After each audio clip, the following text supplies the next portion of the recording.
You wanted to know how you can get your toddler to use her inhaler, and this can be very difficult. Any parent out there that has any type of inhaled medication that needs to be administered to a child knows that it can be very tricky.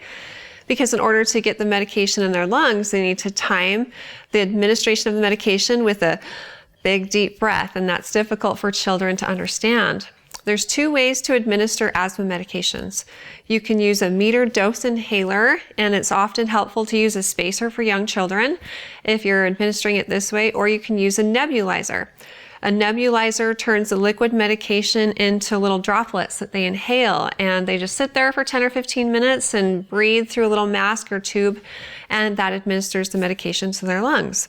A lot of kids respond well to distractions, so maybe you could go to the store and have her pick out a favorite toy that's small, that keeps her hands occupied, that she's only able to play with while she's getting the medication. And maybe this will be an incentive for her to get it, and maybe she won't be as afraid of it.